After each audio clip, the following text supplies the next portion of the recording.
I want you to picture Christmas morning. The smell of cinnamon rolls in the oven. A tree covered in lights and ornaments collected over 40 years. And your daughter-in-law sitting across the breakfast table, sliding a legal envelope toward you with a smile so wide it didn't belong on that day. That was my Christmas morning. 2 years ago. And I want to tell you exactly what happened next. My name is Donna. I'm 67 years old, and I've lived in the same house in Tucson, Arizona for 22 years. I raised my son, Marcus, in that house.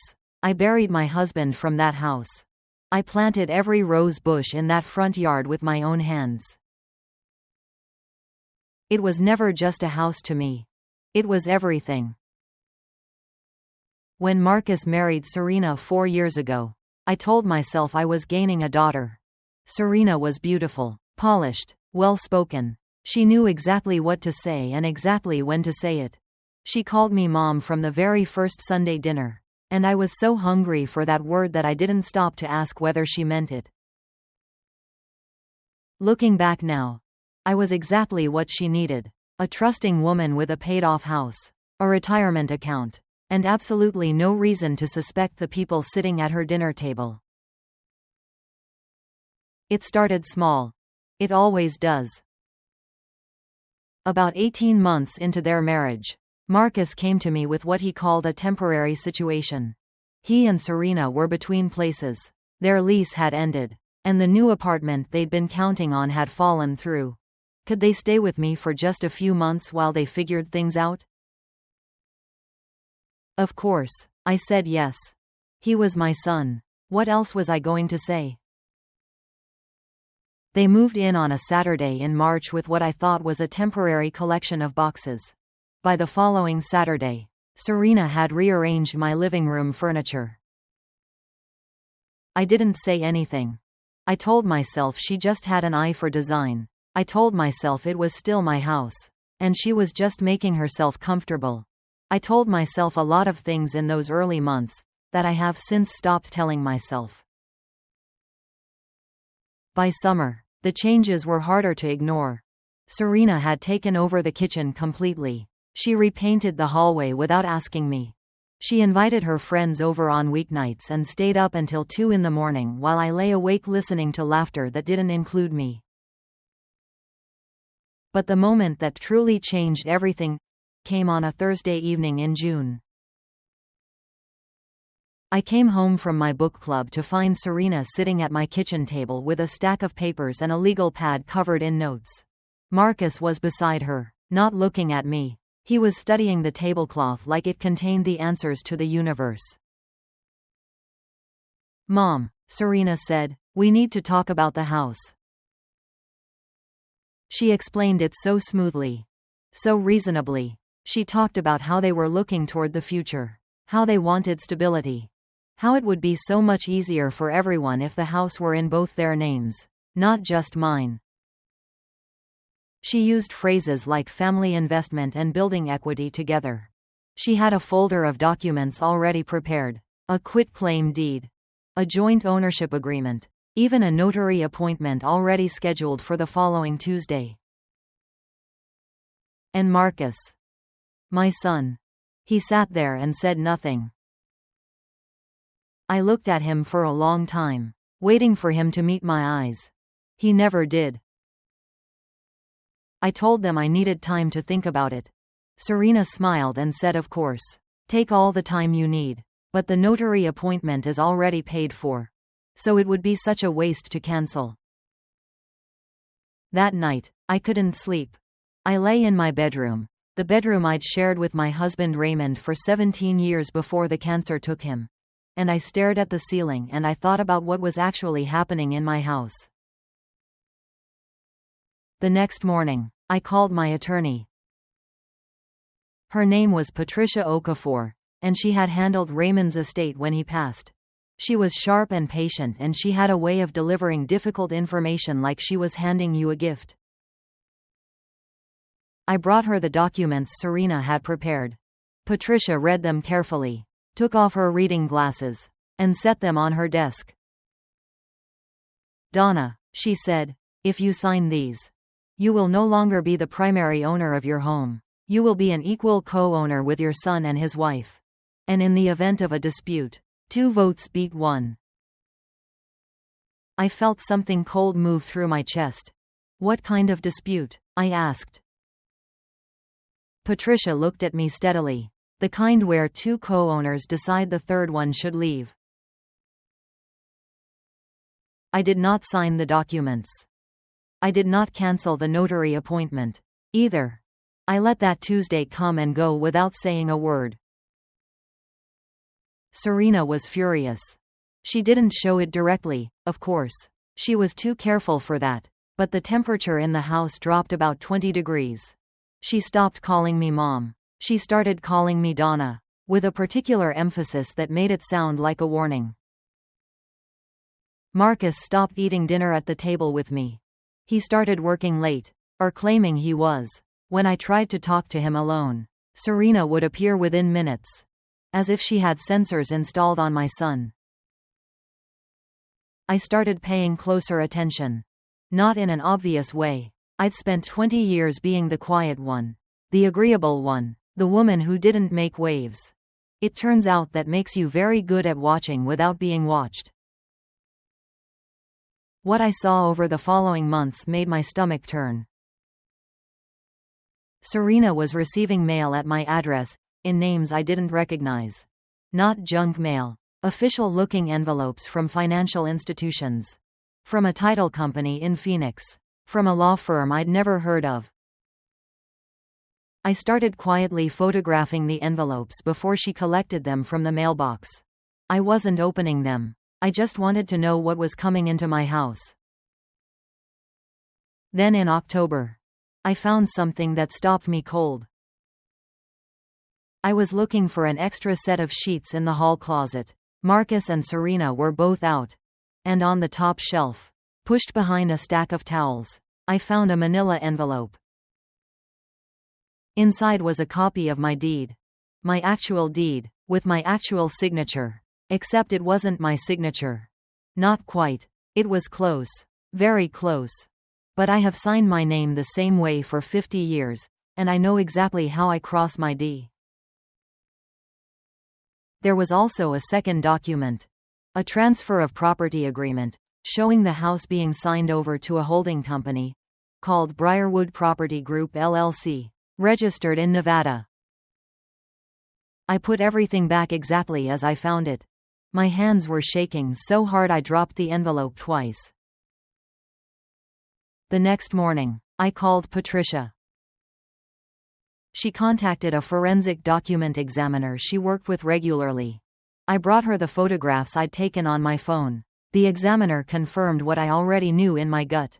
The signature was a forgery. A skilled one, but a forgery. Patricia also ran a search on Briarwood Property Group. It had been registered 4 months earlier. The sole listed officer was a woman named Serena Vance Collins. Collins was Serena's maiden name. She had created an entirely separate legal identity to receive my house. But here is the part that made Patricia set down her pen and look at me with an expression I'll never forget. The transfer document was dated 3 weeks in the future. They hadn't submitted it yet. They were still preparing. They hadn't actually stolen my house yet, but they were going to. And we had just caught them in the middle of planning it. Patricia looked at me and said, "Donna, we can stop this. But I need you to be patient. Can you do that?" I thought about 40 years of being patient. Of being agreeable. Of swallowing things that needed to be said. "Yes," I said. "I can be patient." Over the next 6 weeks, Patricia worked with a real estate fraud investigator and the Tucson Police Department's Financial Crimes Unit.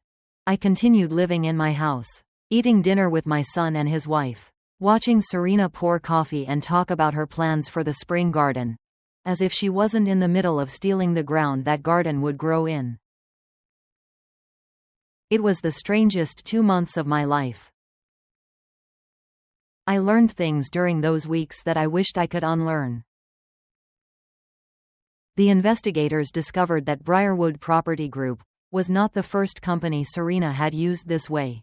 In her previous marriage, a marriage she had never mentioned to Marcus or to me, she had been investigated for forging her elderly father-in-law's signature on a property transfer.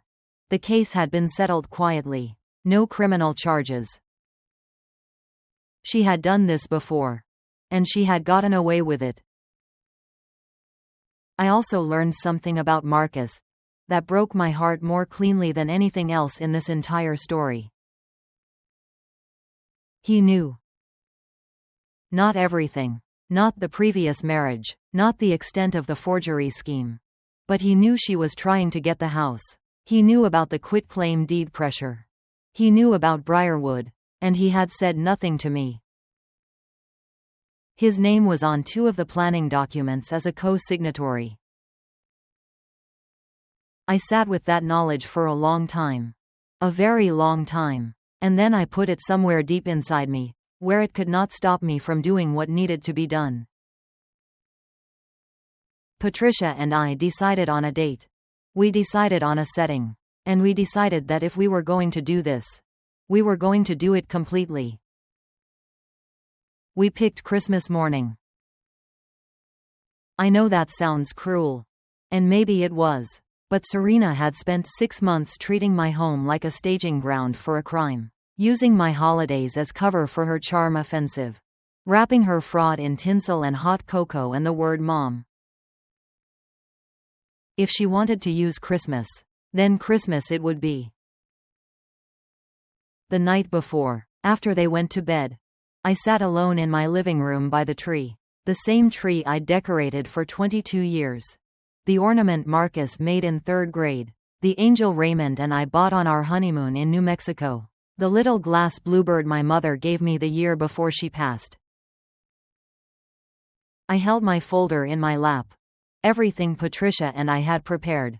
The forensic analysis of the forged signature. The documentation of Briarwood Property Group. The records from Serena's previous case. The Financial Crimes Unit contact confirmation. And one more document I'll tell you about in a moment. I held that folder and I thought about Raymond. About what he would say if he could see me sitting there. He was the gentlest man I've ever known. But he was not weak. He used to say, "Donna, being kind doesn't mean letting people walk across you. It just means you pick your moment carefully." I had picked my moment. Carefully.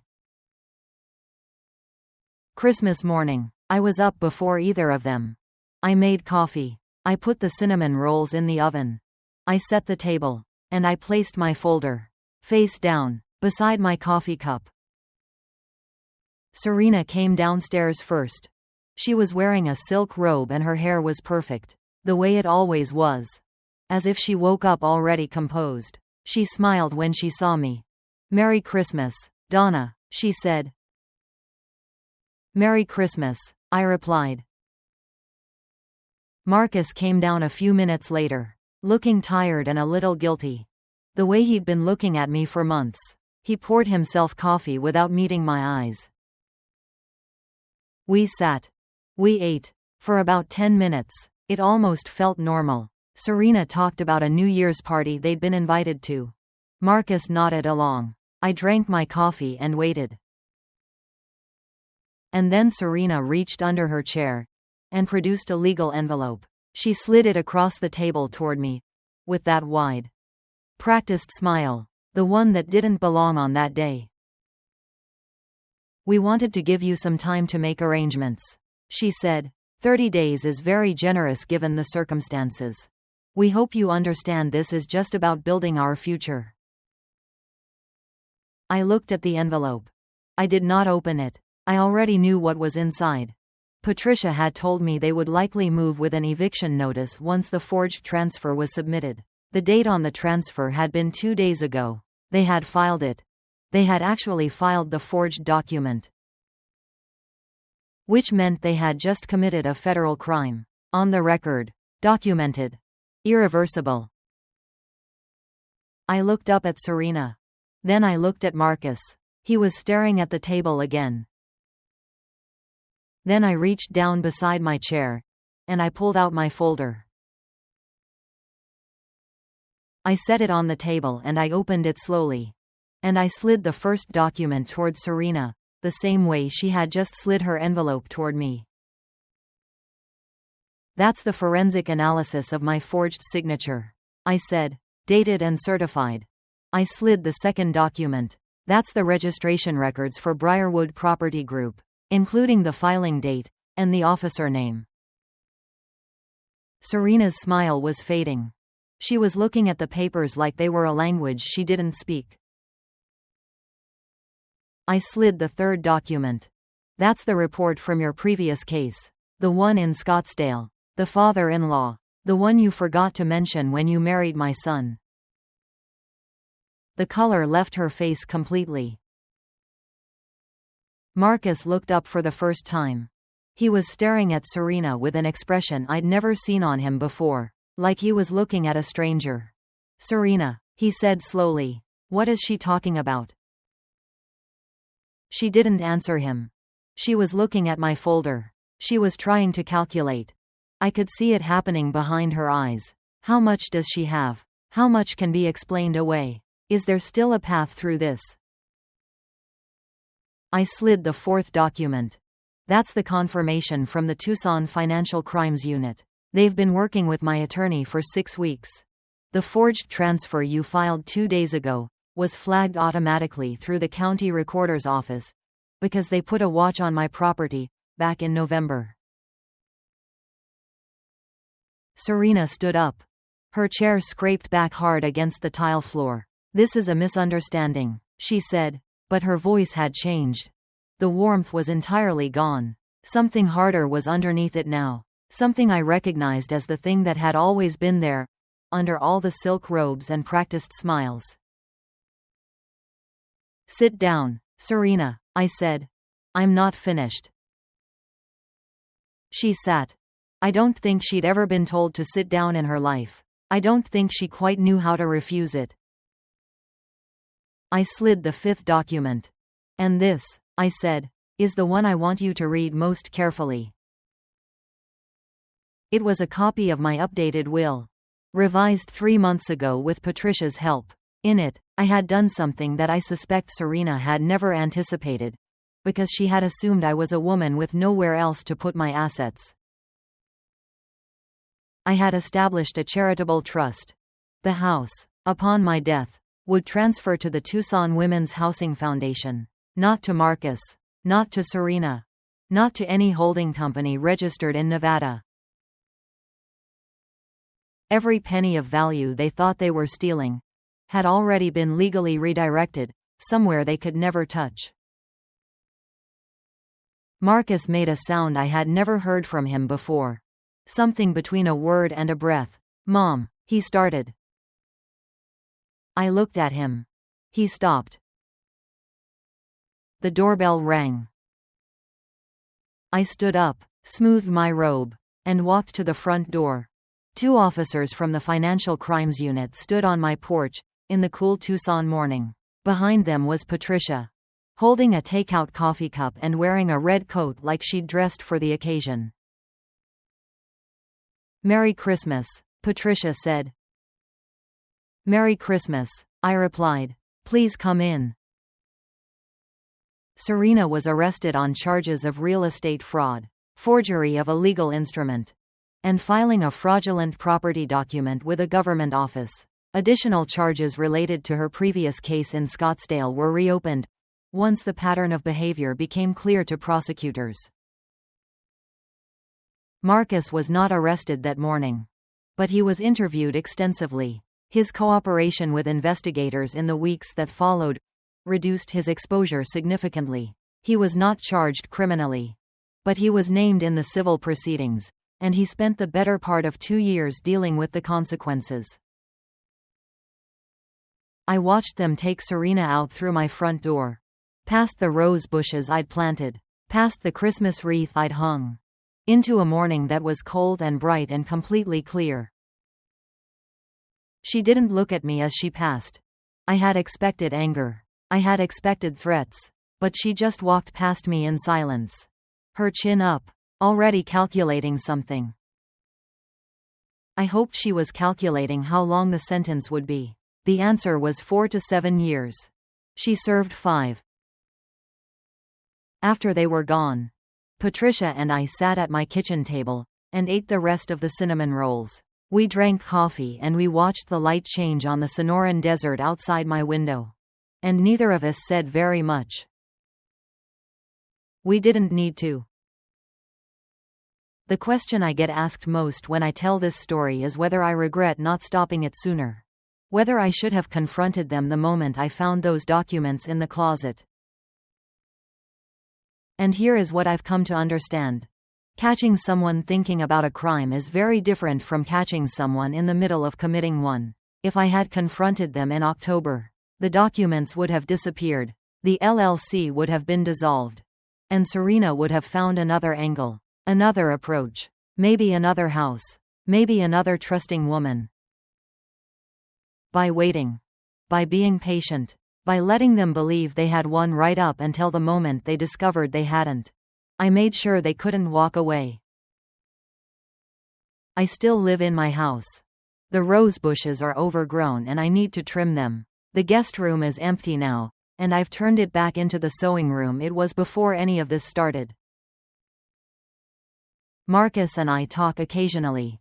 Not often. We are in the slow and uncertain process of figuring out whether there is something left between us worth rebuilding. Some days I think there might be. Other days I think I am being hopeful in the same naive way that got me into this situation. But I am 67 years old and I am still in my house, and I still have the angel from New Mexico on my Christmas tree. And I still make cinnamon rolls on Christmas morning. And nobody is ever sliding a piece of paper across my table again, without knowing exactly what might be waiting in the folder beside my coffee cup. Now I'm curious about you. What would you have done in my place? Would you have confronted them sooner? Or waited the way I did? Drop your answer in the comments. And tell me the city you're watching from. I want to see how far this story travels. And that was just the beginning. Because what happened next? 3 weeks after the arrest, when a letter arrived at my door from Serena's first husband, I never saw coming. Subscribe so you don't miss what comes next.